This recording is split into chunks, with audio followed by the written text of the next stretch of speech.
Então veja bem, os hereges hoje têm mais voz do que muitos pastores. Tem gente que replica ensinamentos. Eu digo muito aos obreiros: você não deve estar reproduzindo ensinamentos se você não sabe a fonte. Não importa o quão bonito seja a frase, a fonte. Porque é mais importante quem diz do que o que diz. Como assim, pastor? É mais importante o que está dizendo. Não. É mais importante quem diz. Eu tenho que dar mais valor a quem diz. Porque se quem diz tem, de fato, autonomia, de fato, idoneidade, hombridade, sensatez, honra, então o que essa pessoa diz, eu paro para ouvir. Se quem está falando não tem nada disso, eu nem paro para ouvir. Mas é lindo, é bonito. Você já leu a Bíblia? Quem já leu a Bíblia? Não sei quem foi dos meninos, dia desse perguntou a mim se eu já li a Bíblia. Um dos pequenos aqui perguntou: já leu a Bíblia, pastor? Eu digo algumas vezes. Eu não sei se queria saber se eu li toda, né? Leu a Bíblia? O apóstolo Paulo estava pregando a palavra, e diz a Bíblia Sagrada que uma jovem que tinha um espírito de adivinhação, e essa adivinhação dava muito lucro aos seus patrões, ela observou Paulo e acho que Silas, confere para mim, obreiros, acho que era Paulo e Silas, salvo engano aqui, deu um tilt na minha mente, acho que era Paulo e Silas. Mas Paulo, com certeza, e um dos seus companheiros de obra, eles estavam passando, e todos os dias, irmãos, quando ele passava por essa moça que tinha um espírito, a Bíblia diz clara, um espírito de adivinhação, um demônio, ela começou a dizer: esses homens são servos dos Deus Altíssimo. Esses homens são servos do Deus Altíssimo. Ouçam-nos. Ou seja, ela estava aconselhando o povo a escutar os apóstolos, porque eram servos do Deus Altíssimo. Isso é uma coisa boa ou ruim? O que você acha? Como é que você classifica isso? Suponhamos que seja nós dois, nós vamos sair, vamos evangelizar, e alguém fala assim para os seus vizinhos e amigos: olha, esses homens aí são homens de Deus, ou essas mulheres aí são mulheres de Deus, ou essas pessoas são de Deus, escute eles, são de Deus. Isso é uma coisa ruim ou boa? Boa? É uma coisa boa. Mas a questão não é essa. A questão é no que está por trás disto. E aquilo começou a incomodar Paulo, e por algum motivo ele demorou a reagir, mas em certo momento, diz a Bíblia que aquele incômodo cresceu tanto que Paulo vai e repreende aquele mal, porque não se repreende o que é bom. Amém? Não tem lógica em você repreender o que é bom. Se você repreende o que é bom, você está sendo mal. Concorda comigo? Concorda comigo? Não se repreende o que é bom, se incentiva o que é bom. Paulo repreende, porque era um demônio. E qual era a ideia? A ideia por trás era ganhar legitimidade, irmãos. Era uma estratégia maligna, porque as pessoas estavam ouvindo Paulo e os seus companheiros pregando. Encontraram ainda, obreiros? Me abandonaram aqui, foi? Quem era? Paulo e quem?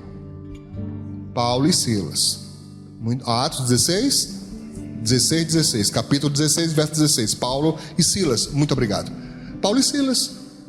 Então escute, Paulo estava pregando a palavra de Deus, as pessoas se convertendo, as pessoas sendo curadas, pessoas sendo libertas, abençoadas. Mas alguém podia lembrar: rapaz, eu só cheguei até aqui porque aquela mulher ali me aconselhou a vir, então ela também é de Deus. Uma vez eu falei para os irmãos: cuidado, viu? Porque nem todo mundo que fala de Deus é de Deus. Tem gente que só fala para te enganar, para te iludir, para te apanhar, para te aprisionar. E é umas palavras doces, irmãos, é umas, como é que fala? Sabe, umas conversas bonitas, um negócio assim que você fala, rapaz, que coisa bonita, só para te seduzir. Paulo repreende. Amém? Repreende. Então cuidado com os hereges. Cuidado com aqueles que você nem conhece, nem sabe o procedimento, mas que semeiam coisas na sua cabeça que vão desviar você do caminho de Deus. Começa, olha, irmãos, eu vou te falar uma coisa, tem um segredo revelado da ação maligna. Quando a pessoa está no propósito de Deus, ela vem para a igreja e não enxerga mais nada a não ser Deus. Quando a pessoa começa a perder a visão de Deus, os defeitos começam a aparecer. O culto demora demais, o pastor grita muito, palavra muito dura, ou então brinca demais, é um moleque, ou então é alto demais, é baixo demais, é gordo demais, é magro demais, o louvor é repetido. Lá, pastor, não, o quê? De novo, não aguento mais isso. Vira o disco, pastor, pelo amor de Deus, toda vez que eu boto para essa música de novo. Ai, o culto é para tu, é? Não é mais para Deus, não. É para Deus, mas a Bíblia diz: cantai ao Senhor um cântico novo. Olha, vem até com piadinha. Você está entendendo o que eu estou falando? Não estou dizendo que não é para ter um cantinho novo na igreja, não estou dizendo que não deve ser feitas as coisas com ordem e decência, mas eu estou dizendo que quando a pessoa perde a visão, os defeitos começam a aparecer, irmãos. Observe quando você está apaixonado por alguém e não vê defeito nenhum. Nenhum. Quando você está apaixonado, a pessoa é linda da cabeça aos pés. Quando você está apaixonado, aquela pessoa é a melhor do mundo. Não tem quem diga a você que a pessoa não presta. Pode vir quem quiser e dizer os defeitos, você não está nem aí. É nada. É nada, é linda. Eu amo. Olha. É porque eu amo. Aí não vê defeito nenhum. Nenhum. Quando o amor começa a esfriar, aí pronto, irmão. A pessoa olha. Eu já disse para os irmãos. Eu já falei, irmãos. Se tu tiver fazendo alguma coisa em casa e ela tiver parada assim, ó. Se tu pegar ela assim, não tenha dúvida, ela está pensando: o que foi que eu vi nesse homem, pelo amor? É batata, irmão. Tô te falando, irmão. Não se engana, não. Se ela tiver assim, sabe? E tu se virar, ela tiver assim, tá tão vidrada no pensamento, nem percebe que você está olhando. Ela está olhando para você perguntando: o que foi que eu vi nesse homem? Ó, Zureia, o que eu vi nesse homem? Aí começa a encontrar os defeitos que antes não existia, era tudo lindo, tudo combinava, entende? Aí começa a aparecer os defeitos. Cuidado com essas coisas, irmãos. Cuidado com os teus conselheiros, cuidado com as doutrinas hereges, está claro? Em 1 Timóteo capítulo 4, verso 1 e 2, fala sobre não dar ouvidos à doutrina de demônio. Existem ensinamentos que vêm do inferno, irmãos. Vem do inferno e a pessoa não percebe. E o pior, ela passa a combater o ensino de Deus e defender o ensino maligno, irmãos.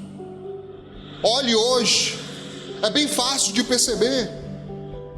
É bem fácil. Nós cristãos somos um remanescente, os últimos, não únicos, os últimos que estão defendendo os valores de família. Olha como é que o mundo está falando sobre família, irmãos. Olha o que está falando. Ensinos que vão contra a palavra de Deus. Um dia desse a irmã falou para mim assim: ô pastor, Mas lugar de mulher é onde ela quiser. Ensino lindo esse. As mulheres acham tão bonito. Um lugar de mulher é onde ela quiser. Vamos ver isso na prática? Porque ainda existem irmãs que não entenderam que tanto machismo quanto feminismo são contrários à palavra.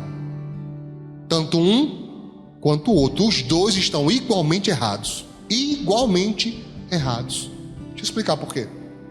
A irmã veio com o negócio de feminismo para mim. Direitos iguais, pastor. Eu falei, minha filha, você está atrasada, viu? Porque vocês têm mais direito que os homens. Não tem não.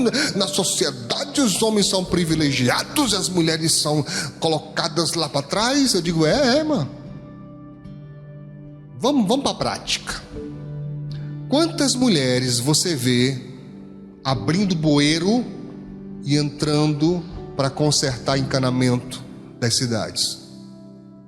Qual a porcentagem? Olha o silêncio. Qual o percentual de mulheres subindo em poste para consertar a rede elétrica? Silêncio. Qual o percentil? Estou apelando já. Não sei nem o que é isso. Só acho bonito a palavra. Eu sei o que é. Eu estudei, odiei estatística, mas estudei. Mas qual o percentual de mulheres trabalhando em máquinas pesadas? Qual o percentual de mulheres trabalhando penduradas em edifícios, limpando vidros? Existe? Não estou dizendo que existe, não. Eu não estou dizendo que não existe. Eu estou falando de percentual. Tem mais homens ou mais mulheres? Hein, gente? Eu ouvi mais mulheres. Alguém disse aí, mais mulheres. Tem mais homens, muito mais homens. Todas as funções de alto risco, o número de homens nem se compara. É mínimo, é uma raridade ter uma mulher. Raridade, tá? Em profissões que se chamam de alto risco. É uma raridade. E por que não existem mulheres lutando para estar lá? Vocês que são mulheres, por favor, pergunte aí umas às outras. Por quê? Aí tem uma esperta que fala assim, porque lugar de mulher é onde ela quiser e ela não quer.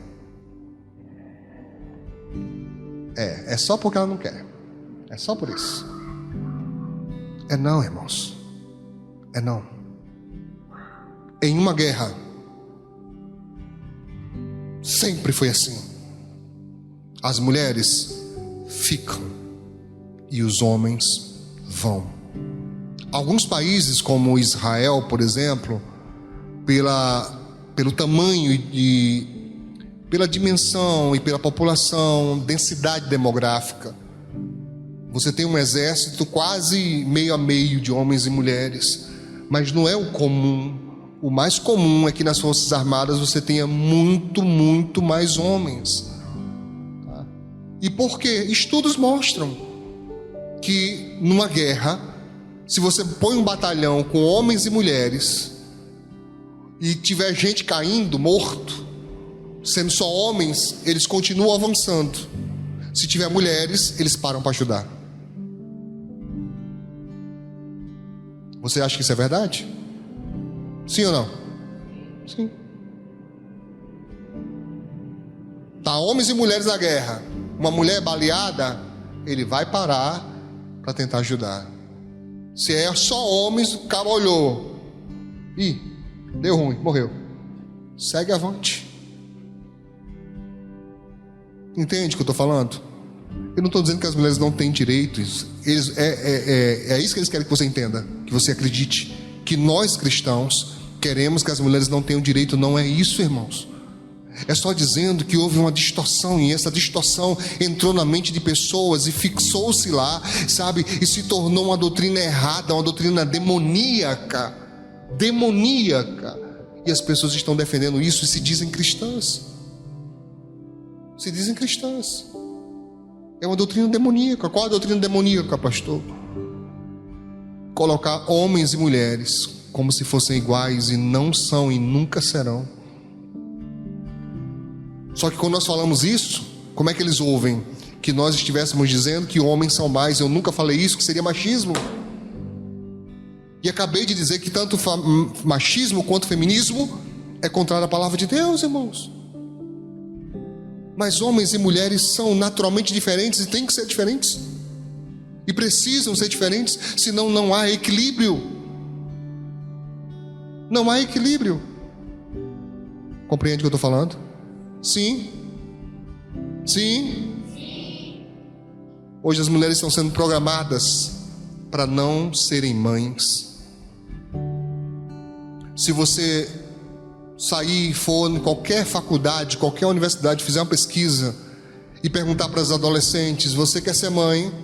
Você vai se assustar com o número de mulheres que não querem ser mães. Não querem, não pensam nisso. Ah, mas eu quero crescer na vida. E qual o problema de crescer na vida? Eu quero me estabilizar primeiro. Qual o problema disso?